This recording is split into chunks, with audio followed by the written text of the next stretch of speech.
Hi guys, and welcome to a new and the boo-hoo, it's the last video of 2023 from Sono's Life. And as you can tell from the title, it is a review of New Japan in 2023. Now, it's a bit different from my past reviews. So I think the last 2 years has been a general wrestling one because at that point I was watching DDT and Tokyo Joshi. You guys will have known that I cut those two promotions out, not anything against them.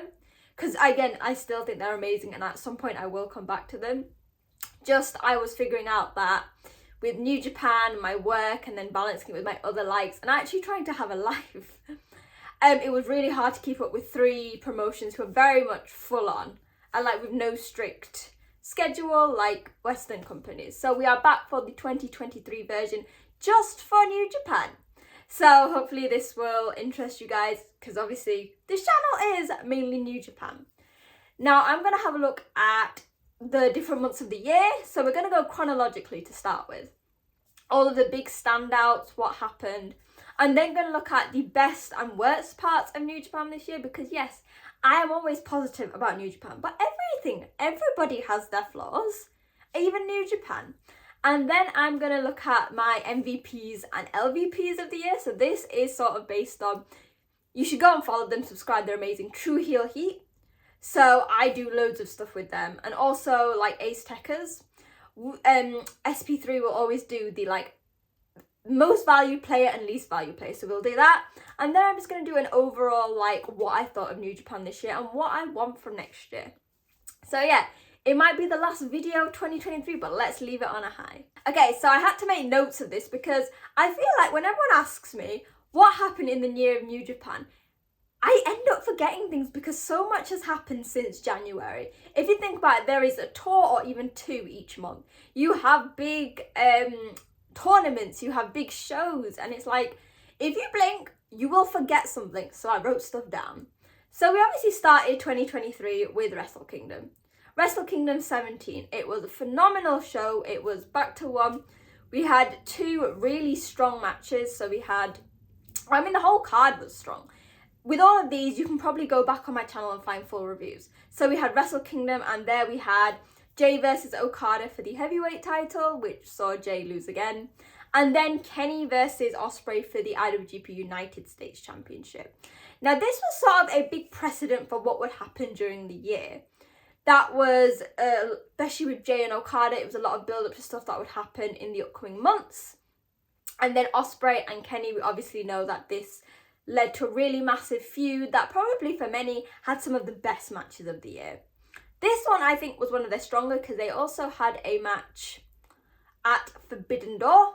But for me, this Wrestle Kingdom match was one of the best. It was truly phenomenal.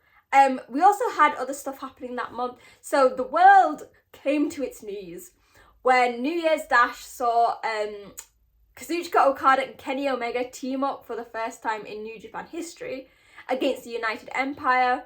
And we also had a phenomenal New Japan and Noah show. It was almost carrying on from 2022, the age of New Japan's collaborations. So that we had some really good interactions with Los Ingobernables de Japón and their wrestlers, Okada and Kaito Kiyomiya. So yeah, January started off strong. We then had February, so that saw the Fantastica Mania tour and the New Beginnings. Now, for anyone who knows who I am, you'll know that the big storylines there was Jay White. So basically Jay White was getting involved in like loads of Loser Leaves Japan and Loser Leaves New Japan. So this was the time where we were like, this is actually the end for Jay in New Japan. There was always rumblings about his contract. He hadn't really said much, but he had a match against Eddie Kingston, which was he had a match against Hikuleo at New Beginnings, which was Leave Japan, and then he later had the match against Eddie Kingston on a Strong show, and that was a Loser Leaves New Japan. So that happened. And obviously, I'm not going to speak about in April, but obviously later on we found out that, on the lesser of two evils, Jay White signed with AEW. And unlike a lot of the other wrestlers that we've seen who have done both, we have yet to see Jay White really do anything linked to New Japan. Except for, like, recently there's a new I'm going forward and backward. There's a new title being introduced, a Triple Crown, and that is involving the New Japan Strong title. So yeah, For me, Jay leaving seemed like it was years ago. But actually, it wasn't that long ago. Like, I met him last October at Royal Quest 2? 2. And then obviously, a few months later, he was gone. At that time, there was no indication he was going. But I think a lot of people saw that there was sort of a lack of connect with Jay in New Japan. During the pandemic, he was based in America, so he didn't really come over for the shows. And I think stuff in his personal life, so he got married, maybe led to that decision. So I'm sad about it, but it makes sense. March saw the anniversary show, so we have that every year. And what changed this year was in the main event, rather than the IWGP Junior Champion versus Heavyweight, we had a massive tag match. So we had the champions Bishamon, Hiroki Goto and Yoshihashi versus the randomest team we've seen in the history, but works so well. It was the IWGP Heavyweight Champion at the time, Kazuchika Okada, and Hiroshi Tanahashi. For me, it was one of the best wrestling matches, especially tag of the year. And I think that it really showed that New Japan is putting time and effort into their tag division, which was previously completely forgotten about. We then got into the main bulk of the year. Now, the big thing was we had the New Japan Cup in March, and Sanada won that. So he cemented his chance to main event Sakura Genesis and challenge for the title. Now, Sanada has challenged for the title many times. He has fought Okada on many times. However, this was different because ahead of his match, he basically said the most tranquilo and polite goodbye to Los Ingobernables de Japón and joined the newly created faction, Just Five Guys, that was obviously created in January after the disbandment of Suzuki-gun. Still crying. So yeah, again, a phenomenal match, and Sanada actually won. He beat Kazuchika Okada, I think they're same age friend, but careers in very different paths. And for the first time, he not only became a singles champion, because remember, in New Japan, he's only ever really had the IWGP tag titles and the never six-man titles. He became the IWGP World Heavyweight Champion. And as a Sanada fan, you can tell I was over the moon. Not just because Sanada joined Just Five Guys with some of my favourite wrestlers, but also the fact that he had this title. And the crowd was so excited for it. I think it was the right time for Okada to lose the belt. And the fact that they rocket strapped someone new, someone that nobody expected, I was over the moon. We then saw May. So May, the big one, was the Best of Super Junior tournament. While I have always loved the tournament, this year was particularly special. Ask anyone, probably one of the best tournaments of the year, one of the best Super Junior tournaments I've ever watched. There was so much variety and talent from different companies, different stages in their career. And particularly this was shown by the final, which saw Los Ingobernables de Japón's Titan facing Master Wato. Now this truly was the tournament of Master Wato. He re-debuted during the pandemic, very lackluster. He didn't really have the best first few months, even the first year in New Japan. People were taking the mick out of him, they were teasing him, saying, who is this Grandmaster? But this all came to fruition when he finally beat Titan to get a shot at Dominion for the title. And it showed that New Japan, I think this was the main one, along with the New Japan Cup, that New Japan was trying to not phase out the veterans, but bring new stars to the spotlight. And then that led obviously to the huge Dominion show, which again was phenomenal in so many ways. From start to finish, it was one of the strongest cards of the year, I'd say. Obviously topped off, you had the Best of Super Junior, so Hiromu versus Master Wato for the title. You had Yota Tsuji making his comeback match, challenging for the IWGP World title against Sanada. He'd obviously joined LIJ, he was making a statement, and I think this might have been one of the best return matches for any young lion that I have ever seen. Now we then got up to the second half of the year. Now we obviously started July and went to August with the G1. Again, a really strong tournament. Much to my surprise, I finally got something right as Tetsuya Naito finally picked up his G1 win with his eyes set for finally getting his main event Wrestle Kingdom. During that month, we also had some amazing shows. So we had the Rev Pro show for their anniversary, which I went to and saw some huge New Japan stars. We also had the AEW All-In show at Wembley.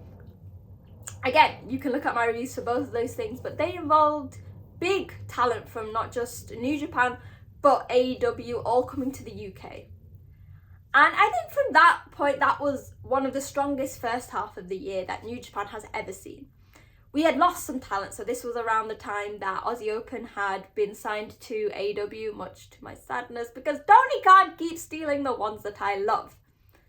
The second part of the year dropped off, not in a negative way, while many might think so, but after the G1, everything is sort of building for the Wrestle Kingdom show. So, September, we saw some Road 2 shows. It was the Destruction show. The start of October saw the Royal Quest show. That is the big part of the big thing that happened that month. So I went down to the Copper Box again, watched some phenomenal wrestling, met some amazing wrestlers. A little tidbit about, so I wasn't going to get the meet and greet. I bought the meet and greet the day before the show. And I know that people had some grievances about the show in general and everything. And that wasn't the reason I was unsure. It was very expensive. However, I bought it literally half an hour before I was meant to leave for the train station. And I think I've had some amazing meet and greet opportunities. I've met so many wrestlers over different events with New Japan. This one was the best. The range of wrestlers that were there was probably the most diverse. There was a lot more Japanese talent. But what I loved was the range of factions. So you had 2 members of the United Empire represented, 2 members of Just 5 Guys, El Desperado, Tanahashi, Eddie Kingston, 3 members of LIJ. All of them really excited to interact with fans. And obviously the fact that Sanada remembered me from all those years ago, and people like Hanare recognized me for supporting them on social media really made that better. And I think while people have had grievances, obviously this show didn't sell as well, mainly because of the lack of timing and warning for the show, and also it being straight after the AEW show.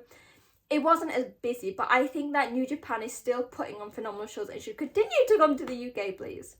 We then got to November, and that saw the big Power Struggle show happen. Now, for me, this had another amazing card. Again, one of the best shows of the year. But we also saw one of the best matches of the year, and that was Shota Umino challenging Will Ospreay for the IWGP United States Championship, which was then the United Kingdom Championship, and then Finlay obviously ruined it. Now, this was a phenomenal match. The heart of both wrestlers. Shota put up his best fight. Ospreay did not take Shota for he didn't look past him, especially once they got in the ring. And it was a perfect combination of amazing wrestling and amazing storytelling. The emotions of Shota at the end, the mutual sign of respect from Will Ospreay for someone who is going to lead the company. And especially very shortly after it was announced that Will Ospreay would be leaving New Japan's full contract and going to AEW. Again, Tony Khan, why do you do this to me? But that match with Shota almost felt like a passing of the torch. Ospreay was like, I have held this company on my back since the pandemic. Now I'm going to give this to you. You need to shine and take that place. And during that time, so I forgot, October, we had the Super Junior Tag League, phenomenal. Saw Catch 2-2 get the win. And then December saw World Tag League, where Bishamon got their 3rd win, first as champions.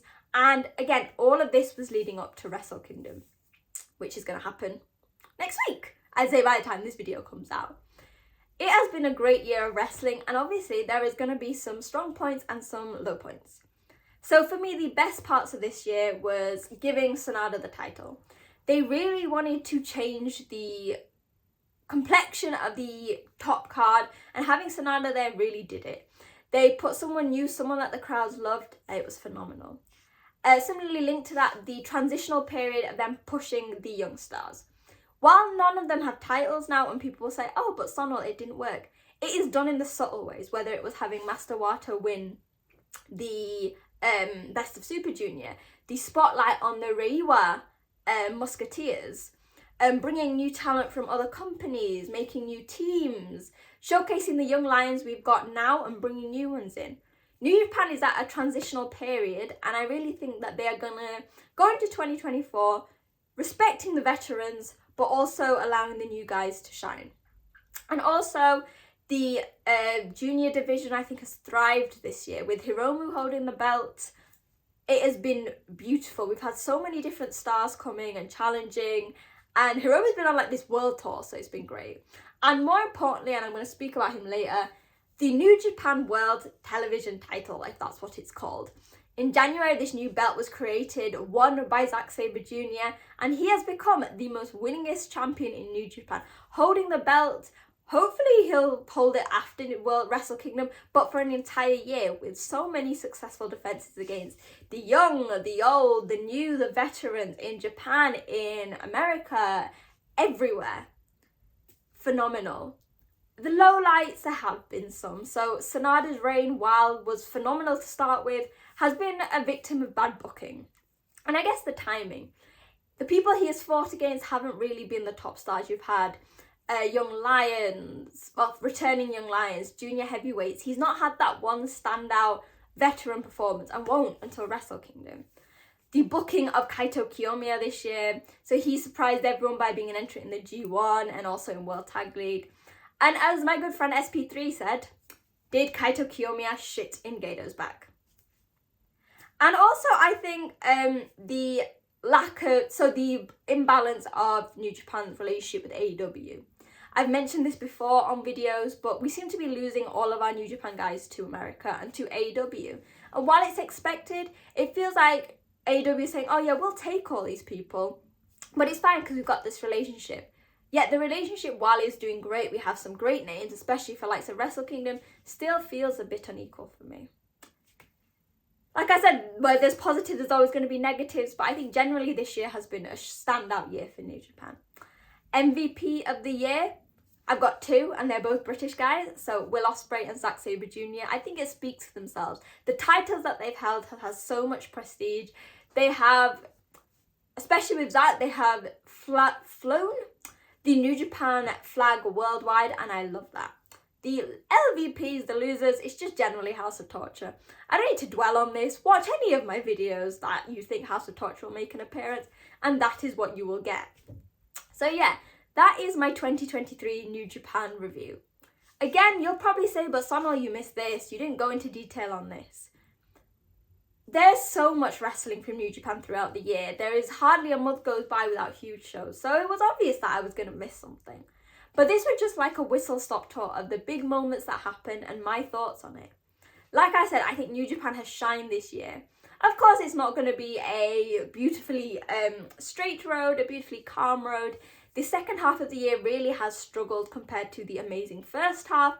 But with everything really being setting up for Wrestle Kingdom, it's understandable. For next year, I can see a lot more of the young talent getting a push. We're going to see what the company can do with some of the biggest stars gone. And obviously there is a lot of contract talk with some other stars like Kazuchika Okada. So I think the next few months will be vital for New Japan in this transitional period. And of course, I will be there to cover it all. So yeah, hopefully you guys enjoyed the video. Make sure to let me know your thoughts. So on social media at wrestling_chat, and of course in the comments. What were the standout moments for this year? What were your highlights, lowlights? And why don't you give me your MVPs and LVPs? Make sure to hit like, share the video. We're coming up to the end of the year. Maybe you know someone you want to get into New Japan. And you're like, I don't know, I'll use Sonal's video to persuade them for next year. Make sure to hit subscribe and hit that little notification button, because in a few days we're going to have Wrestle Kingdom and I will be back with previews, reviews and everything else. So yeah, hopefully you guys enjoyed the video and I will see you very soon. Oh, and yeah, hopefully you all had a very nice Christmas and I'm going to wish you a happy new year. Bye!